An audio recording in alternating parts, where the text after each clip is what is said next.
Ya memang kita ngomongin sesuatu yang ada baunya, Ya. ya, tapi kita nggak lihat.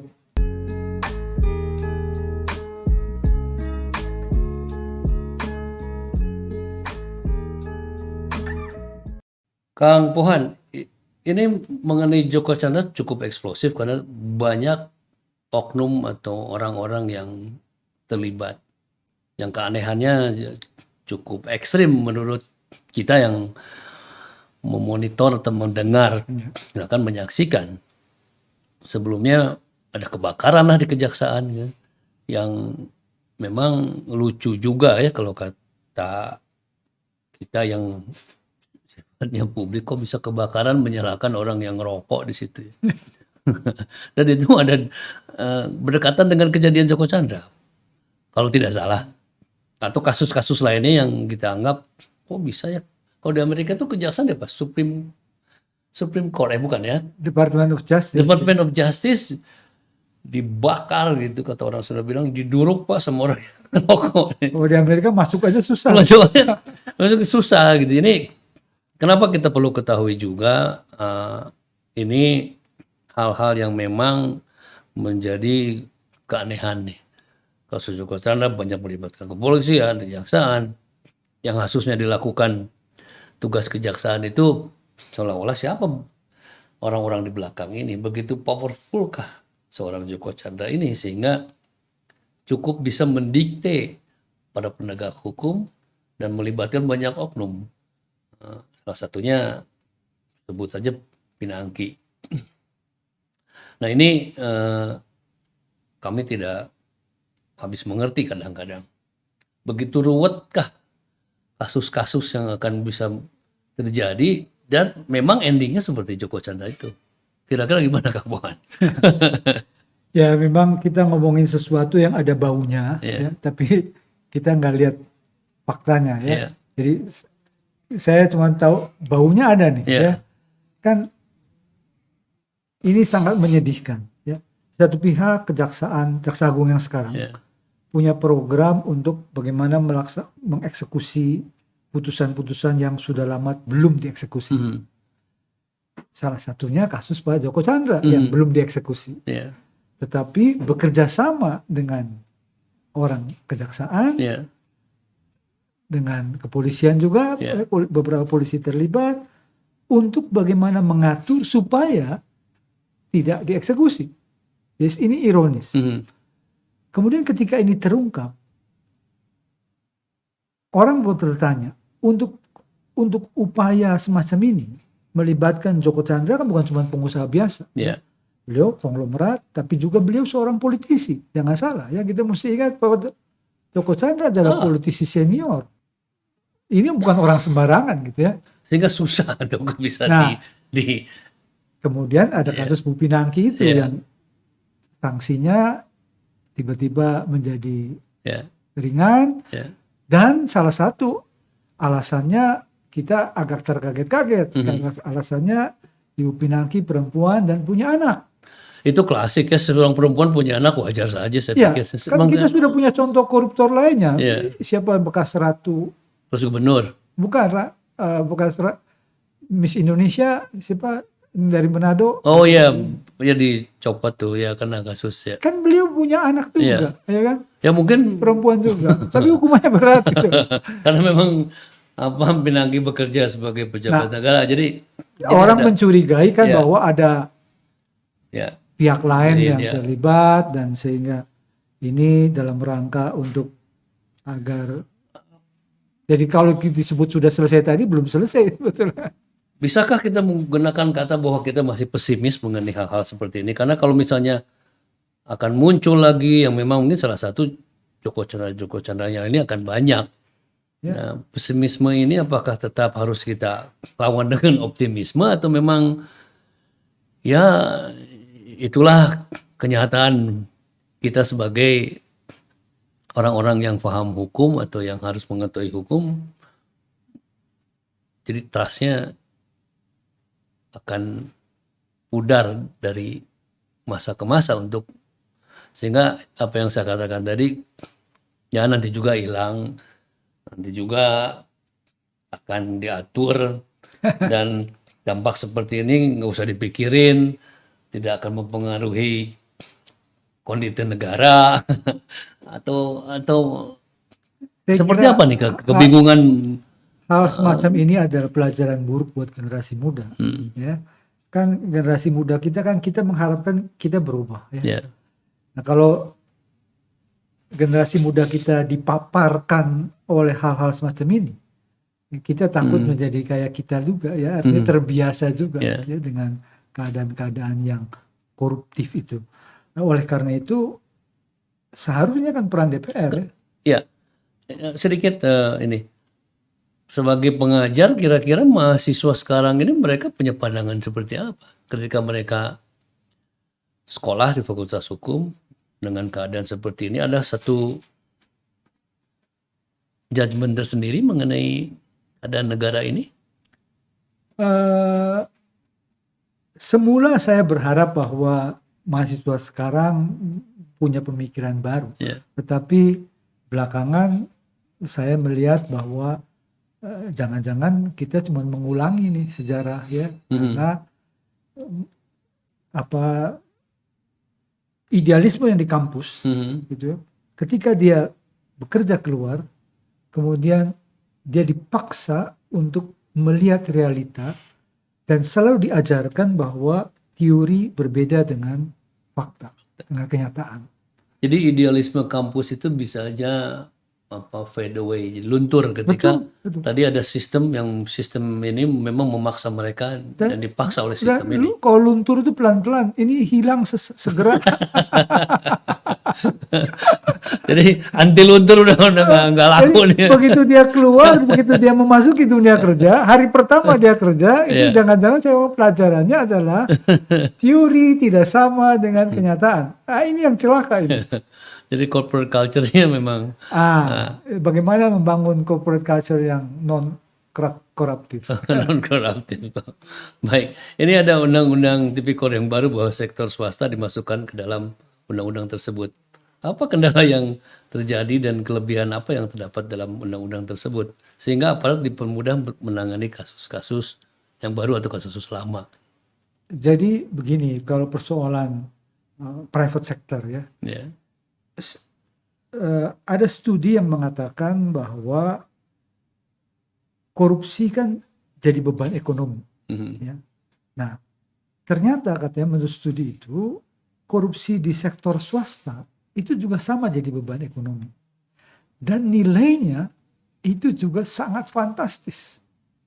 Ya, di sektor swasta. Ya. Pada akhirnya saya kasih contoh sederhana. Kalau saya retailer, ya, punya perusahaan, kemudian bagian pembelian bagian pengadaan di perusahaan saya korup, sehingga saya membeli barang-barang itu lebih mahal dari seharusnya, maka saya akan menjual kepada masyarakat juga dengan harga yang lebih tinggi. Maka siapa yang akhirnya terbebani? Rakyat. Duplikat. Sekalipun di sektor swasta ini. Dan sampai hari ini itu bukan korupsi. Ya. Jadi tidak masuk dalam kategori korupsi kalau swasta yang melakukan. Bukan cuma tidak masuk dalam kategori korupsi, untuk ditindak saja setengah mati. Padahal banyak perusahaan yang besar dan bisa TBK yang swasta itu. Betul. Ada perusahaan yang sudah melaporkan itu ke kepolisian. Sampai hari ini perkaranya nggak bisa jalan. Karena apa? Undang-undangnya nggak ada katanya. Karena caranya itu cara-cara korupsi seperti di pemerintahan yang dilakukan. Bukan Jadi copy paste sebetulnya. copy paste.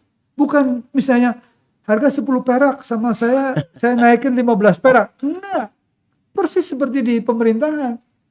Nanti bayar ke supplier itu 15 perak. Nanti diam-diam supplier kasih uang ke saya. Nah, seperti di pemerintahan.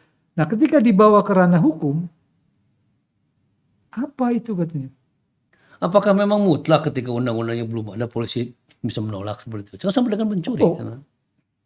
Menolak, ya begini, dalam hukum pidana itu kita punya namanya prinsip legalitas. Harus ada aturan yang lebih dulu. Okay. Kalau tidak ada aturan lebih dulu, kita tidak bisa meng-create aturan atau kita tidak bisa menganalogikan peraturan juga nggak bisa. Ya. Ini Apakah rigid seperti itu ketika memang bukti untung-untungnya ada dan memang kerugiannya ada karena swasta sehingga untouchable sampai sekarang. Sebetulnya bukan untouchable, yang bisa dilakukan pemecatan. Baik. Ya kan bisa dilakukan pemecatan, tapi terbatas pada itu.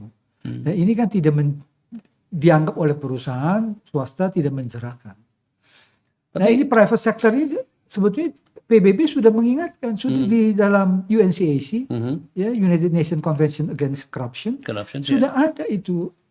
Kita kan member daripada PBB. Kita member dan sebetulnya tinggal mengadopsi aturan itu untuk diatur dalam undang-undang tipikor kita. Nah sekarang gini, utang swasta itu kan hampir sama besar dengan utang non swasta. Makanya kalau bayangkan kalau di sana terjadi korupsi. Dan swasta ini juga bisa pihak yang meminjam. Bisa, ya, betul. Kepada pihak luar. Betul. Jadi beban juga. Kalau kita bicara soal itu, kalau perusahaan itu runtuh gara-gara korupsi di dalamnya, itu, maka pada akhirnya negara akan menanggung. Ya, itu kan kena dampak aja, tidak bisa dibiarkan juga sebetulnya. Saya sangat setuju, dan itu harus segera dilakukan. Jadi pemirsa ini kata Kang Puhan harus segera dilakukan dan memang harus menjadi public attention untuk program berikutnya di program pemerintah atau tidak harus menunggu 2024 sebetulnya. Dan saya kira juga dunia usaha perlu dijelaskan apa sih private sector itu, korupsi private sector. Mereka mungkin salah mengira. Mereka berpikir bahwa wah kami nanti dipenjara. Justru ini mau melindungi perusahaanmu dari perilaku-perilaku koruptif yang ada di perusahaanmu. Nah memang kalau direksinya yang korupsi ya kamu juga bisa kena gitu ya direksinya itu. Jadi emang ada urgensi ya, ada satu kepentingan. Sangat. Karena nilainya begitu signifikan. Betul.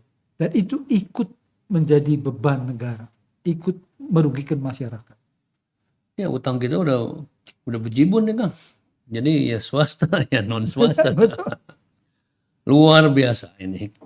Jadi memang harus ada political will juga. Oh iya. Nah saya juga tidak mengerti ya kenapa korupsi private sector sampai hari ini ya belum, memang perubahan undang-undang tipikornya kan belum juga. Udah ada 3 draft ya. Udah draft versi ini, versi ini, KPK sendiri bikin draft gitu kan. Tapi ya sampai hari ini belum disentuh gitu. Oke. Tidak boleh pesimis, tetap harus semangat, tapi kenyataannya seperti ini. Baik. Oke. Nah, sekarang mengenai peran KPK dalam penegakan hukum saat ini. Menurut Kang Pohan, bagaimana terutama setelah adanya, ini direvisi ya Undang-Undang KPK. Ya. Menurut publik menjadi KPK menjadi macan ompong. Dan memang kita dulu pernah memiliki satu kebanggaan tersendiri mengenai KPK. Nah dengan gonjang ganjing, ada peraturan yang memang wawasan apa kemarin sempat lupa, wawasan kebangsaan itu yang sebelumnya memang KPK tidak pernah melakukan itu. Saya kira mereka direkrut dalam satu proses yang kan dulu programnya Indonesia Memanggil. Masa sih nggak ada penerimaan yang ada proses itu. Nah jadi apa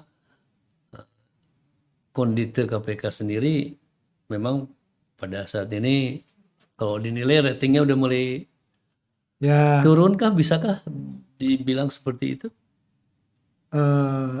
Mungkin public trust ya, kita berbicara tentang public trust ya. Mungkin saya mau menggunakan kata yang lebih sopan gitu, terkendali. Oke, KPK terkendali. Oke. Jadi silakan mau ditafsir positif atau negatif. Jadi apa demokrasi yang terkontrol itu. Karena ini apa ini super body kan ya. Dari mulai KPK tahun berapa didirikan KPK dulu? Kita 2002 ya. Udah 18 tahun. Ya. Lebih. Nah ini saya tidak tahu apa sistem mereka untuk membangun reputasi karena begitu mudah sih orang melakukan judgement sekarang ya.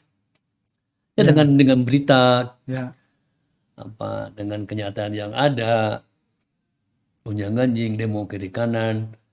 Nah, yang ada 57 kemarin yang yang diberhentikan, Ya, mau diambil oleh Mendagri atau kepolisian? kepolisian. Kepolisian. Tapi sampai sekarang saya tunggu tuh bagaimana realisasinya, belum ada. Iya, kami juga ingin menunggu nih yang 57 Supaya ini. supaya tidak cuma jadi lip service ya. Iya. Saya kira harus segera Ya. direalisasikan ya penawarannya atau apa. 57 di akhir berarti akan 57 intake aplikan baru. Kalau misalnya kehilangan SDM berarti kan mengurangi 57 orang yang tidak lulus.